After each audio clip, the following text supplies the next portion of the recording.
નમસ્કાર વિદ્યાર્થી મિત્રો, આજના આ વિડિયો લેક્ચરમાં આપણે એક સંકરણના પ્રયોગ પછીના નિયમોની ચર્ચા કરીશું. મિત્રો, ગઈકાલના લેક્ચરમાં આપણે એક સંકરણના નિયમમાં F1 સંતતિ, F2 સંતતિ અને એના આધારે પ્રભુત્વના નિયમની ચર્ચા કરી.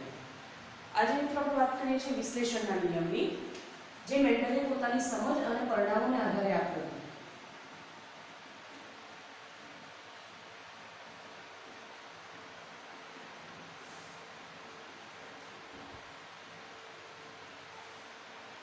અને આપણે કહીએ છીએ મિત્રો લો ઓફ સેગ્રીગેશન.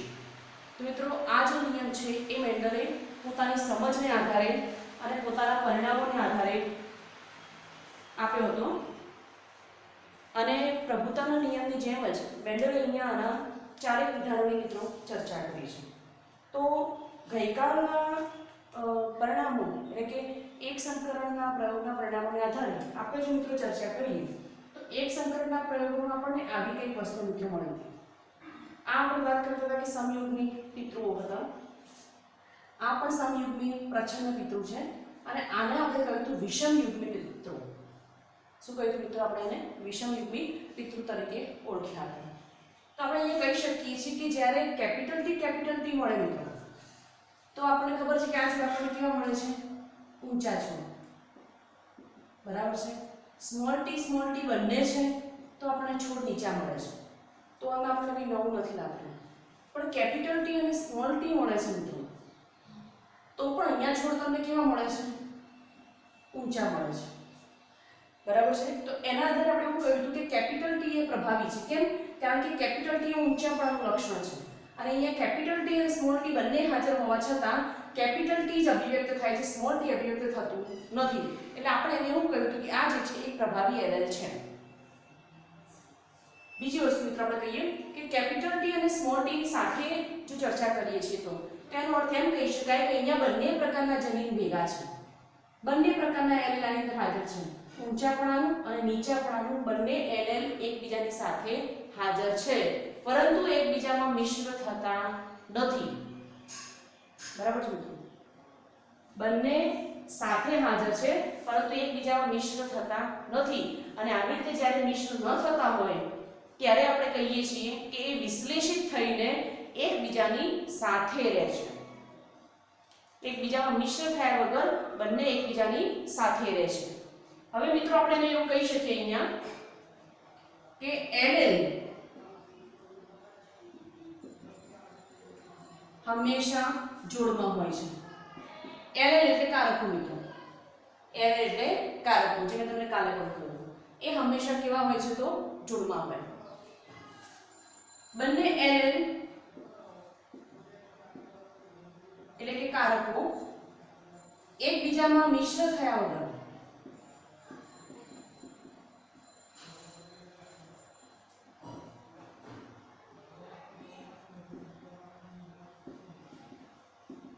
સાથે રહે છે. સમજાય છે મિત્રો? ફરી વાર કહું તમને કે કેપિટલ ટી સ્મોલ ટી બંને સાથે છે પણ બંને એકબીજામાં મિક્સ થતા નથી. જો મિક્સ થતા હોત તો કદાચ આ છોડ મધ્યમ ઊંચાઈના મળે તો આપણે કહી શકીએ છીએ કે બંને મિક્સ થાય છે, પણ થતા નથી. ફક્ત કેપિટલ ટી જ અભિવ્યક્ત થાય છે, સ્મોલ ટી અભિવ્યક્ત થઈ શકતું નથી.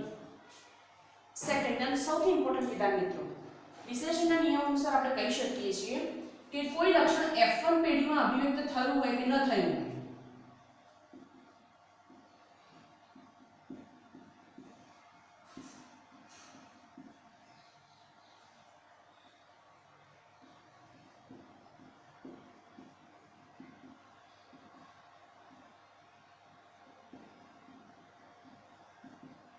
કે કોઈ લક્ષણ F1 પેઢીમાં કદાચ અભિવ્યક્ત થયું હોય કે નથી થયું, તેનો અર્થ એવો નથી કે F2 પેઢીમાં પણ અભિવ્યક્ત નહીં થાય. પરંતુ મિત્રો F1 પેઢીમાં અભિવ્યક્ત ન થયેલું લક્ષણ F2 પેઢીમાં અભિવ્યક્ત થઈ શકે છે. તો મિત્રો આને આપણે કહીએ છીએ મેન્ડલનો વિશ્લેષણનો નિયમ, ધ લો ઓફ સેગ્રીગેશન. વિશ્લેષિત કરવું, છૂટા પાડવું. અને છૂટા પાડવાના સંદર્ભે અહીંયા આ બે વિધાનોની આપણે મિત્રો ચર્ચા કરીએ છીએ. તો એના આધારે આપણે પ્રભુતાનો નિયમ સમજ્યા, વિશ્લેષણનો નિયમ સમજ્યા. હવે બે ઘટનાઓ આપણે સમજવી છે.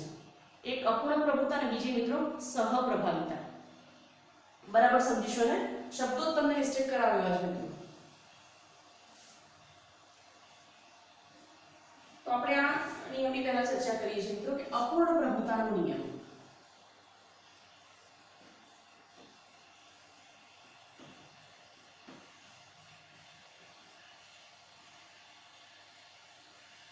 હવે આને મિત્રો ઇંગ્લિશમાં કહીશું ઇનકમ્પ્લીટ ડોમિનન્સ.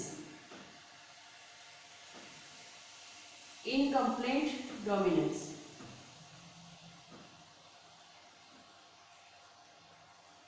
આપણે શું કહીએ છીએ મિત્રો? Incomplete dominance. હવે બે ઘટનાઓની આપણે ચર્ચા કરી છે, સહપ્રભાવિતા અને અપૂર્ણ પ્રભાવિતા. એમાં આપણે પહેલા ચર્ચા કરી છે મિત્રો અપૂર્ણ પ્રભાવિતાની. તો અપૂર્ણ પ્રભુતાનો નિયમ છે મિત્રો એ આપણને જેમાં દર્શાવેલો છે એ ની આપણે ચર્ચા કરી. તો આપણે આ નિયમ સમજીએ છીએ શ્વાન પુષ્પમાં, જેને ડોગ ફ્લાવર પણ કહેવાય છે. ઇંગ્લિશમાં આપણે એને સ્નેપડ્રેગન ફ્લાવર તરીકે પણ ઓળખીએ છીએ. આ જ નિયમ મિરાબિલિસ જલાપા એટલે કે ગુલબાસના ફૂલ ઉપર પણ ઉદાહરણ તરીકે આપણે એને લઈ શકીએ છીએ. પણ અહીંયા આપણે પુસ્તક પ્રમાણે જઈએ તો શ્વાન પુષ્પની ચર્ચા કરી છે, ધેટ ઇઝ સ્નેપડ્રેગન. હવે મિત્રો અહીંયા બે પિતૃઓ પસંદ કરેલા છે, બરાબર છે. હવે અહીંયા બે પિતૃઓનો મિત્રો લઈએ છીએ. અહીંયા બે પિતૃઓ તરીકે કે પેરેન્ટલનું આપણે લઈએ છીએ ટી તરીકે લાલ પુષ્પ અને મિત્રો આપણે લઈએ છીએ સફેદ પુષ્પ.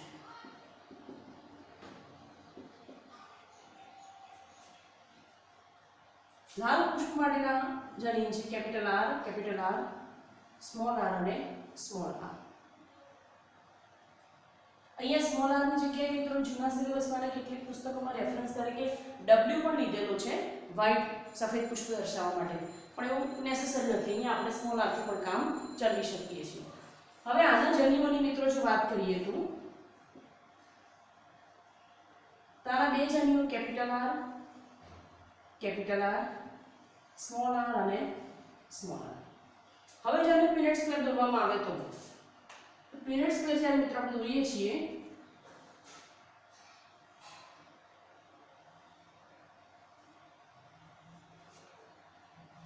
તો આવા બે જનીનો કેપિટલ આર, સ્મોલ આર અને સ્મોલ આર, બરાબર છે. તો આપણે જનીન કેવા મળશે મિત્રો F1 પેઢી માટે? Capital R, small R, capital R, small R, small R, capital R, small R, capital R. એનો અર્થ એમ થયો કે આપણને F1 પેઢીના જનીનો શું મળ્યા મિત્રો? F1 પેઢીના જનીનો આપણને શું મળે છે? તો મેં તમને એક આ મેથડ દર્શાવી શીખવાડી હતી અને બીજી મેથડની વાત કરી હતી. તમે એને આમ પણ લઈ શકો, capital R, small R, capital R અને સ્મોલ આર. ચાર લખવાની જરૂર નથી, આપણે આ રીતે પણ એને લખી શકીએ, બરાબર. તો આપણને મળ્યા F1 પેઢીની સંતતિની વાત કરીએ છીએ. હવે આનો F2 પેઢીમાં જો ક્રોસ કરીએ તો મિત્રો તો આપણને રિઝલ્ટ શું મળે છે? તો મેં તમને કાલે પણ કહ્યું હતું કે મેન્ડલે જેટલા પણ પ્રયોગો કર્યા એમાં F2 પેઢીમાં એમણે શું કર્યું હતું? F1 પેઢીના સભ્યોનું F1 પેઢીના સભ્યો સાથે સ્વફલન કરાવેલું. એટલે આ બંને સભ્યો કયા છે? F1 પેઢીના. એટલે કે F2 પેઢીમાં મેન્ડલ શું કરે છે? આજનું આની સાથે સંકરણ કરાવડાવે છે. તો આપણે જન્યુઓ તરીકે લઈએ છીએ capital R, small R, capital R અને સ્મોલ આર. હવે જો આને પીનટ સ્ક્વેર દોરવામાં આવે મિત્રો, હવે આપણે જો આને પીનટ સ્ક્વેર દોરીએ છીએ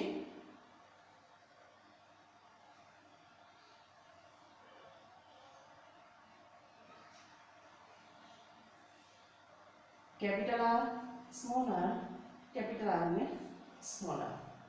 સંતતિ મિત્રો બંને capital R, small R, capital R, small R, small R. હવે આપણે એનો જો સ્વરૂપ પ્રકાર લખીએ તો બંને કેપિટલ આર છે, આપણે લખીશું ને કેવા પુષ્પો? લાલ પુષ્પો. બંને સ્મોલ આર છે, કોના માટેના છે? સફેદ પુષ્પો માટેના. આપણે એને લખીએ છીએ કે આ પુષ્પો કેવા છે? સફેદ છે. હવે જો મેન્ડલનો પ્રથમ નિયમ એટલે કે એક સંક્રાંત નિયમ પ્રમાણે લઈએ મિત્રો તો આ બંને કેવા થવા જોઈએ? કેપિટલ આર ની હાજરી છે એટલે લાલ પુષ્પ થવા જોઈએ. અહીંયા મિત્રો એવું થતું નથી. શું થાય છે? આ પુષ્પ આપણને કેવું મળે છે? ગુલાબી. આ પુષ્પ આપણને કેવું મળે છે? ગુલાબી. આપણે પહેલા સ્વરૂપ પ્રકાર લખી લઈએ પછી ચર્ચા કરીએ. તો આપણે સ્વરૂપ પ્રકાર પ્રમાણે લખીએ તો સ્વરૂપ પ્રકાર પ્રમાણે લખો તો આપણને કેટલા પ્રકારના મળે છે? તો અહીં આપણને મળે છે જે પ્રકાર એ કેટલા પ્રકારના છે? 3 પ્રકારના. બરાબર છે? એક લાલ, એક સફેદ અને 2 આપણને કેવા મળે છે? ગુલાબી. એટલે અહીં આપણને કેટલા સ્વરૂપ પ્રકાર મળે મિત્રો? 3. બરાબર છે. હવે જનીન પ્રકાર પ્રમાણે લખીએ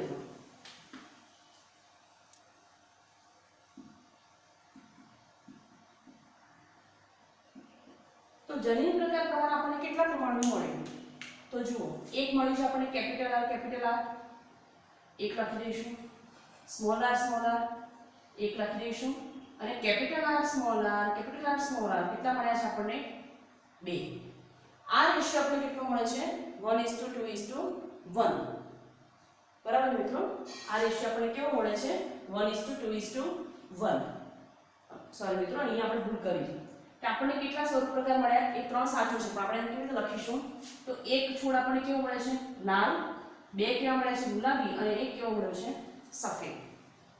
તો આ રેશિયો આપણને પેલાના જેવો જ મળે છે, પણ ડિફરન્સ શું છે મિત્રો? અહીંયા તમે યાદ કરો કે ઊંચા છોડ અને નીચા છોડની આપણે વાત કરી હતી, બરાબર? તો એ પ્રકારનો રેશિયો તે પણ આપણને આ જ પ્રકારે મળતો હતો, પણ અહીંયા શું હતું? એની જગ્યાએ capital T, small T, capital T, small T, એટલે કે આ છોડ શુદ્ધ ઊંચું, શુદ્ધ નીચું, અને આ વિષમયુગ્મી પણ કેવા છોડ હતા? ઊંચા હતા. અહીંયા એવું નથી. એ પ્રમાણે જો જોવા જઈએ તો અહીંયા કેવું મળવું જોઈએ? લાલ પુષ્પ, સફેદ પુષ્પ, અને વચ્ચેવાળા કેવા મળવા જોઈએ? લાલ પુષ્પ મળવા જોઈએ. પણ અહીંયા એવું મળતું નથી. આપણે જો પ્રકાર પ્રમાણે લખીએ મિત્રો તો અહીંયા આપણે આ પુષ્પ કેવું મળ્યું? લાલ પુષ્પ. આના માટે તમે લખો તો આ કેવું મળ્યું તમને? સફેદ પુષ્પ. અને આ બંને તમને કેવા મળે છે મિત્રો? ગુલાબી પુષ્પ. શું થિયરી છે આની પાછળ? તો એનું વિધાન આપણે એવું કહી શકીએ મિત્રો કે અહીંયા આ જે કેપિટલ આર જનીન છે, લાલ રંગ માટેનું કેપિટલ આર જનીન છે, એ સફેદ રંગ માટેના સ્મોલ આર જનીન પર સંપૂર્ણપણે પ્રભાવી નથી. બરાબર છે? કેપિટલ આર કે જે લાલ રંગ માટેનું જનીન છે એ સફેદ રંગ માટેના સ્મોલ આર પર સંપૂર્ણપણે પ્રભાવી નથી. આપણે એનું સ્ટેટમેન્ટ મિત્રો લખીએ કે અહીં આપણે કહી શકીએ કે કેપિટલ આર જનીન સ્મોલ આર પર સંપૂર્ણ પ્રભાવી નથી.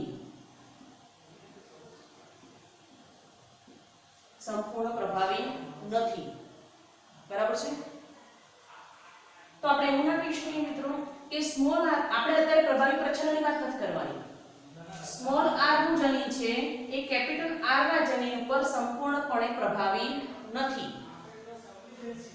એનો મતલબ આપણે એવું કહીએ છીએ મિત્રો કે અહીંયા આપેલા બંને જનીનો capital R, small R, capital R અને સ્મોલ આર, આ બંને જનીનો એકબીજા પર સંપૂર્ણપણે પ્રભાવી નથી. કારણ કે જો આ જનીન લાલ રંગ માટેનું જો સંપૂર્ણપણે પ્રભાવી હોત તો મિત્રો આ જે પ્રકાર આપણને મળ્યો કેપિટલ આર, સ્મોલ આર, એ પુષ્પો ગુલાબી ના હોઈને કેવા હોત? લાલ હોત. જો સ્મોલ આર જનીન સંપૂર્ણપણે પ્રભાવી હોત તો આ જે પુષ્પ આપણે ગુલાબી મળે ગુલાબી ન હોત મિત્રો, સફેદ હોત.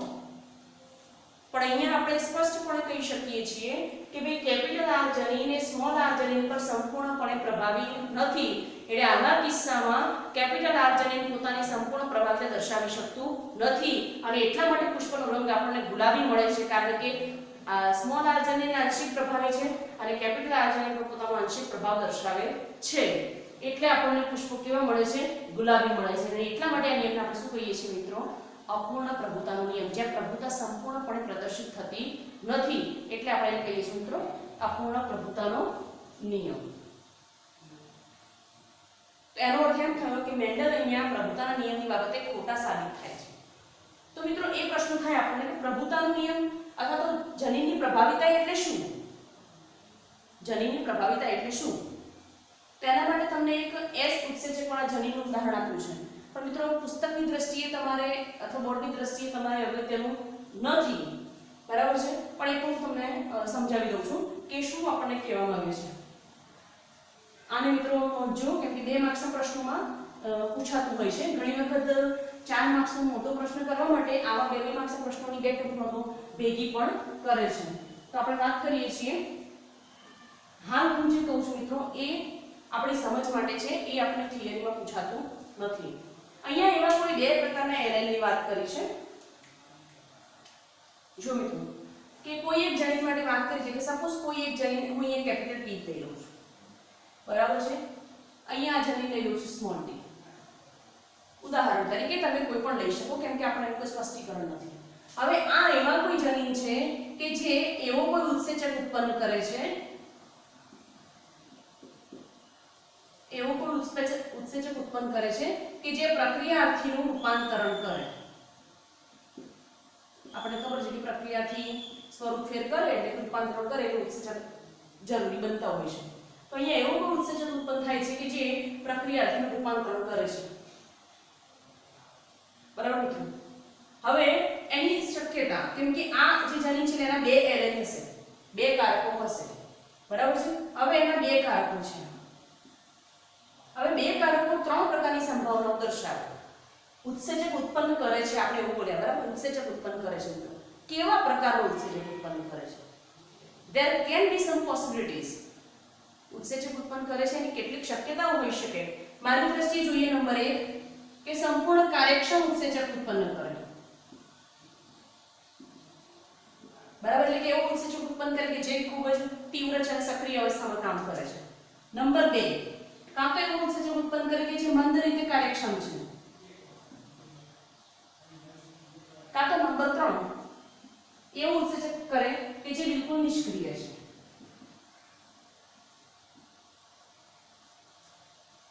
બરાબર છે. હવે આપણે કયા લક્ષણની વાત કરીએ છીએ કે ભાઈ 2 પ્રકારના જનીનની જોડ વિરોધાભાસી લક્ષણ દર્શાવે. તો અહીંયા 2 પ્રકારના જનીન હશે. કેવા? ઉત્સેચક ઉત્પન્ન કરે એવું અને નથી કરતું એવું, બરાબર છે. હવે ઉત્સેચક ઉત્પન્ન કરવાની બાબતમાં પણ 3 શક્યતાઓ છે કે સક્રિય ઉત્સેચક ઉત્પન્ન કરે, મંદ ઉત્પન્ન કરે કે બિલકુલ નિષ્ક્રિય ઉત્સેચક ઉત્પન્ન કરે. તો મિત્રો તમે પ્રભાવિતાની વ્યાખ્યા સ્પષ્ટીકરણ કરી શકતા નથી. આના કારણે એના સ્વરૂપ પ્રકારમાં ફેરફાર આવી શકે છે. ભલે આ પ્રભાવી હોય કે ઉત્સેચક ઉત્પન્ન કરે છે એ જનીન પ્રભાવી નથી કરતું, એ પ્રચ્છન્ન, એ ક્લિયર છે. પણ પ્રભાવીમાં જે જનીન ઉત્પન્ન કરે છે એમાંથી તમે આ 3માંથી કોને પ્રભાવી કહેશો? એવું તો કોઈ સ્પષ્ટીકરણ આપણને છે નહીં કે ભાઈ મંદ ઉત્પન્ન કરે પ્રચ્છન્ન અને સક્રિય ઉત્પન્ન કરે પ્રભાવી, એવું તો સ્પષ્ટીકરણ છે નહીં. એટલે ઉત્સેચક ઉત્પન્ન કરવાની બાબતમાં એ કેવો ઉત્સેચક ઉત્પન્ન કરે છે એ બાબતની 3 સંભાવનાઓની મિત્રો અહીંયા ચર્ચા કરી છે. એની તમે પછી પણ વાત કરીશું, ફક્ત તમારી સમજ માટે. હવે મિત્રો 2 માર્ક્સની બીજી એક બહુ સરસ ટૂંકનોટની આપણે વાત કરીએ છીએ. 2017ના લગભગ બોર્ડના પેપરમાં આ 2 પ્રશ્નો ભેગા કરીને પૂછેલા, સહપ્રભાવિતા અને બહુજનનિક વારસો. એટલે આવા 2 માર્ક્સના પ્રશ્નો ભેગા કરીને 4 માર્ક્સની મોટી થિયરી મિત્રો પૂછી શકે છે. એવી આપણે સેકન્ડ થિયરીની ચર્ચા કરીએ છીએ અને એ થિયરી છે સહપ્રભાવિતા. That is known as codominance.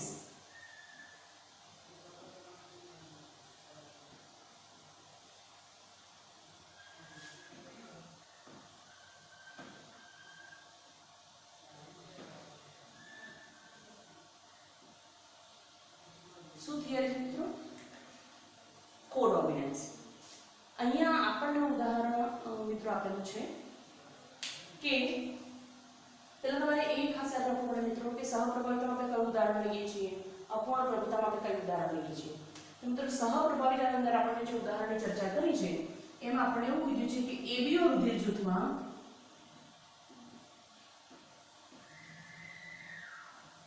ABO રુધિર જૂથની મિત્રો અહીંયા આપણને ચર્ચા કરી છે.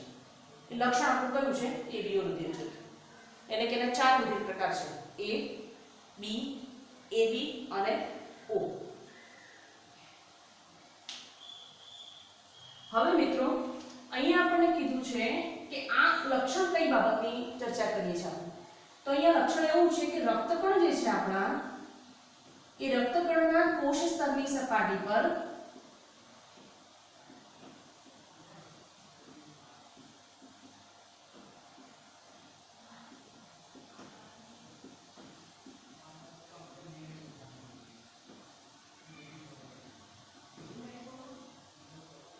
બરાબર છે મિત્રો?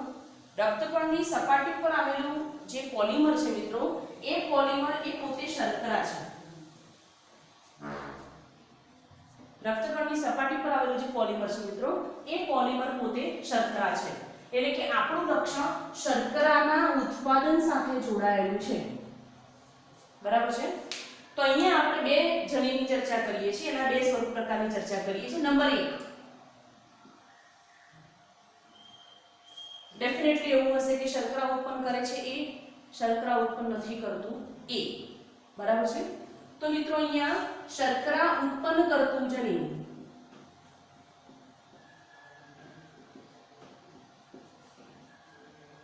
તો શર્કરા ઉત્પન્ન કરતું જનીન છે કેપિટલ I. શું છે મિત્રો? Capital I. અને એના બે એલેલ છે, એના બે કારકો છે IA, IB.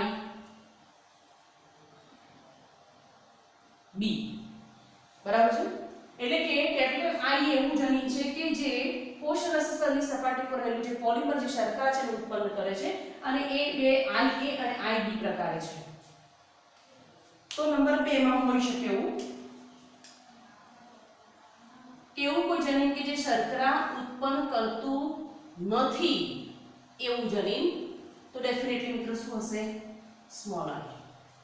આ સ્મોલ I જનીન એ શર્કરા ઉત્પન્ન કરતું નથી, જ્યારે પેલા બંને જનીન છે મિત્રો શું કરે છે? શર્કરા ઉત્પન્ન કરે છે. હવે જો આપણે ચર્ચા કરીએ તો હવે હું સીધા તમને એના પ્રકાર ઉપર લઈ જઉં છું કે કેવી રીતે બનાવી શકાય. હવે મિત્રો આપણને પિતૃઓ તરફથી મળતા જનીનો છે. પિતૃ A તરફથી, પિતૃ B તરફથી, અને આપણે ચર્ચા કરીએ છીએ કે જનીન પ્રકાર કેવો થશે અને શક્ય સંતતિ પ્રકાર કેવો થશે, આની આપણે ચર્ચા કરીએ છીએ. તો જેનેટિક્સ એવી વસ્તુ છે કે જો તમને સમજાય તો બહુ જ સરળતાથી આપણને એની ખબર પડી જતી હોય છે. આપણે એબીના બદલે 1 2 રાખીએ જેથી જનીનના વારમાં સમજણ પડે. હવે મિત્રો સપોઝ પિતૃ A તરફથી સંતતિને IA જનીન મળે છે, પિતૃ B તરફથી પણ એને કયું જનીન મળે છે? IA. તો શક્ય જનીન પ્રકાર મિત્રો શું થયો? બંને પિતૃનો આવે એટલે IA. આ સંતતિનું રુધિર જૂથ શું થાય મિત્રો? A. રુધિર જૂથ શું થયું એનું? A. કેમ? કેમ કે ઉત્પન્ન થતી બંને શર્કરામાં કયું રુધિર જનીન છે? IA કારક છે. હવે A કારક જે છે એ શર્કરા ઉત્પન્ન કરતું જનીન છે, એટલે બંનેમાં શર્કરા ઉત્પન્ન કરે છે કેવું થશે? A. આમાં કઈ નવું નથી, તમને સમજાય છે. બીજો પ્રકાર એ જ રીતે IB. તો શક્ય જનીન પ્રકાર કેટલો મળે? IB. તો રુધિર જૂથ શું થાય? બે રુધિર જૂથ. આમાં પણ કોઈ નવું નથી. હવે હું તમારી સાથે જે ચર્ચા કરું છું એ આપણને આ રીતે મળે છે. પિતૃ 1 તરફથી સંતતિને એને જનીન મળે છે IA, પિતૃ B તરફથી એને મળે છે સ્મોલ I. હવે IA જે છે શર્કરા ઉત્પન્ન કરતું જનીન છે, સ્મોલ I શર્કરા ઉત્પન્ન કરતું નથી. તમે ફરીવાર યાદ કરાવું છું. તો અહીંયા આપણો જનીન પ્રકાર શું થશે? IA અને સ્મોલ I.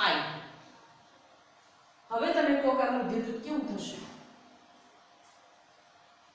અહીંયા મિત્રો IA જનીન જે છે એ શર્કરા ઉત્પન્ન કરે છે, સ્મોલ I જે છે એ કોઈ પ્રકારની શર્કરા ઉત્પન્ન કરતું નથી. તો બંનેની અસર અહીંયા એક સાથે દેખાય છે. આનો રુધિર જૂથ પ્રકાર પર કેવું મળે મિત્રો? આપણને એ જ મળે છે. સિમિલરલી જો અહીંયા IB હોય અને સ્મોલ I છે તો સંતતિ પ્રકાર શું મળશે? રુધિર જૂથ આપણને B. કારણ કે સ્મોલ I જનીન જે છે એ શર્કરા ઉત્પન્ન કરતું જ નથી, છતાંય પોતાની અભિવ્યક્તિ દર્શાવે છે અને IA જનીનની સાથે રહી અને રુધિર જૂથ પ્રકાર કયો આપે છે? IA. એટલે અહીંયા શું મારે મિત્રો ચર્ચા કરવી છે કે તમે એ મને કહો હવે કે આની અંદર એ રુધિર જૂથ હોવાની સંભાવના કેટલી થઈ? કઈ કન્ડિશનમાં રુધિર જૂથ A હોય? તમે કહેશો મેડમ બે કન્ડિશન છે. જ્યારે બંને IA જનીન હોય ત્યારે રુધિર જૂથ A છે, સામાન્ય વાત છે. IA અને સ્મોલ I હોય તો પણ રુધિર જૂથ કેવું છે? એ જ છે. આ સમયુગ્મી પ્રભાવી છે મિત્રો, આ વિષમયુગ્મી પ્રભાવી છે. બંને જનીનો પોતાની અભિવ્યક્તિ સાથે દર્શાવે છે. હવે બીજી એક વસ્તુ, સપોઝ સંતતિને એક પિતૃ તરફથી મળે છે IA, બીજા પિતૃ તરફથી મળે છે ને IB, તો શક્ય જનીન પ્રકાર શું થશે મિત્રો? IA IB. તો રુધિર જૂથ કયું થશે મિત્રો? AB. કારણ કે અહીંયા I એક જનીન પ્રભાવી છે કે IB પ્રચ્છન્ન છે એવું નથી. આ બંને જનીનો પોતાની અભિવ્યક્તિ એક સાથે દર્શાવે છે, એટલે મળતો રુધિર જૂથ પ્રકાર એકલો A એકલો B ન હોઈ શકે, પણ એના બદલે કેવા છે? A B પ્રકારનું રુધિર જૂથ છે. હવે જો પિતૃ A તરફથી મળતો રુધિર જૂથ જનીન પ્રકાર સ્મોલ I છે, અહીંયાથી એને મળતું જનીન પણ સ્મોલ I છે, તો શક્ય જનીન પ્રકાર કેવો થયો? સ્મોલ I અને સ્મોલ I. તો સંતતિ પાસે કયું રુધિર જૂથ હશે? તો મિત્રો આપણે કહ્યું એમ કે IA હોય તો શર્કરા ઉત્પન્ન કરે છે, IB હોય તો શર્કરા ઉત્પન્ન કરે છે, પણ બંને જ્યારે સ્મોલ I છે તો બંને જનીનો કેવા છે કે જે શર્કરા ઉત્પન્ન નથી કરતા એવા જનીનો છે. આ કન્ડિશનમાં મિત્રો રુધિર જૂથ પ્રકાર કેવો થાય? આ લક્ષણને તમે બહુવૈકલ્પિક વારસો પણ કહી શકો અથવા બહુજનીનિક વારસા તરીકે પણ આ ઉદાહરણ લઈ શકો, પણ હાલ આપણે એની ચર્ચા કોડોમિનન્સના ફોર્મમાં કરીએ છીએ. કોઈ એમ કહે કે આ જે ઉદાહરણ છે એ રુધિર જૂથને એ બહુજનીનિક વારસો કહી શકાય? હા, કહી શકાય. કારણ કે અહીંયા એક જ લક્ષણ માટે એક કરતા વધારે જનીનો જવાબદાર છે. એક જ લક્ષણ કયું? આપણે તમને સમજાવ્યું. એક લક્ષણ કયું? રુધિર જૂથ A હોવું એ એક લક્ષણ છે, બરાબર છે? લક્ષણ કયું? રુધિર જૂથ A હોવું. તો એના માટે કેટલા જનીનોની જોડ કામ કરે છે? 2. કયા 2? IA small I. આ બંને જનીનોની જોડ એક જ લક્ષણ માટે કામ કરે છે. કયું લક્ષણ? રુધિર જૂથ A હોવા માટેનું લક્ષણ. અને એની વ્યાખ્યા આપણે શું કરીએ છીએ કે જ્યારે કોઈ એક લક્ષણની અભિવ્યક્તિ માટે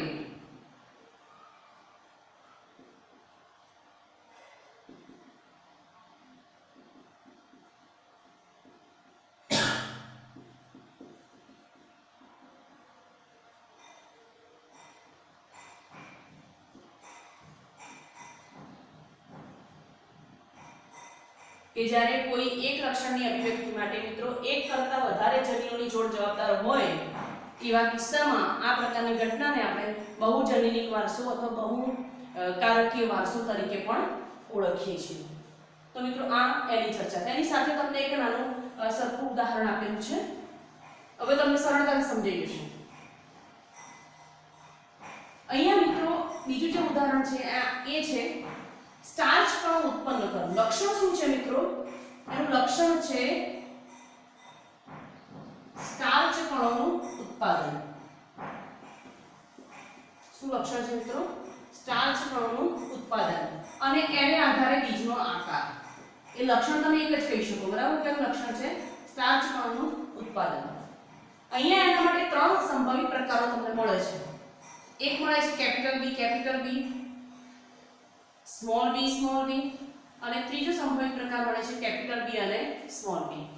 જ્યારે મિત્રો બંને કેપિટલ B હાજર હોય ત્યારે સ્ટાર્ચ કણોનું વધુ ઉત્પાદન થાય છે.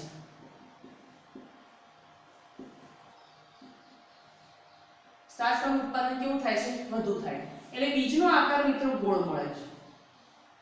જ્યારે બંને સ્મોલ b હાજર હોય ત્યારે સ્ટાર્ચ કણોનું ઉત્પાદન ખૂબ ઓછું છે, એટલે બીજ એકદમ નાના કદના મળે છે. અહીંયા બીજ મોટા કદના છે.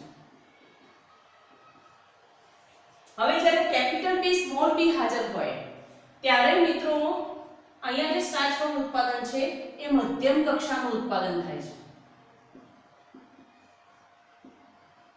ઉત્પાદન કેવું છે મિત્રો? મધ્યમ કક્ષાનું.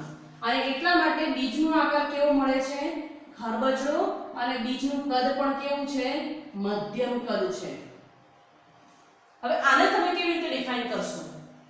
તેનો અર્થ એમ થયો કે કેપિટલ B એ કેવું જનીન છે? પ્રભાવી જનીન છે. એ કહી શકીએ આપણે. આ બંનેને જો ફક્ત વિચારીએ તો. પણ આને વિચારો તો શું કહી શકો? એવું કહી શકાય કે કેપિટલ B પ્રભાવી જનીન છે? નહીં, કારણ કે જો કેપિટલ બી પ્રભાવી જનીન હોત અહીંયા તો આનું પરિણામ કેપિટલ બી સ્મોલ બી નું પરિણામ પણ કોના જેવું હોત? આના જેવું જ હોત. પણ એનો અર્થ એમ છે કે અહીંયા પણ કેપિટલ બી એ સ્મોલ બી પર સંપૂર્ણપણે પ્રભાવી નથી અને એટલા માટે સ્ટાર્ચ કણોનું ઉત્પાદન જે છે મધ્યમ કક્ષાનું થાય છે અને એટલા માટે બીજનો આકાર ખરબચડો છે કેમ કે સ્ટાર્ચ કણો મોટા પ્રમાણમાં ઉત્પન્ન થઈ શકતા નથી. તો મિત્રો આજના આ વિડિયો લેક્ચરમાં આપણે બે મહત્વની ઘટનાઓ વિશે ચર્ચા કરી છે. હવેના નેક્સ્ટ વિડિયો લેક્ચરમાં મિત્રો આપણે બહુ અગત્યનો પ્રશ્ન 4 માર્ક્સનો પ્રશ્ન મેન્ડલનો દ્વિસંકરણનો પ્રયોગ તરફ આગળ વધીશું. અને મિત્રો વિડિયો વારંવાર જોતા રહેજો. જેનેટિક્સમાં તમે એકવાર બે વખત સમજશો ત્યારે તમને ખ્યાલ આવશે. બરાબર સમજવાની કોશિશ કરજો. મેં શક્ય હોય એટલું એને સરળ કરવાનો પ્રયત્ન કર્યો છે. તો મિત્રો મળીએ નેક્સ્ટ વિડિયો લેક્ચરમાં. જો હજુ ચેનલને સબસ્ક્રાઇબ ન કરી હોય તો કરી લેશો. તમારા મિત્રોને પણ શેર કરજો અને લોકડાઉનના સમયનો મિત્રો વધુમાં વધુ ઉપયોગ કરશો. Thank you.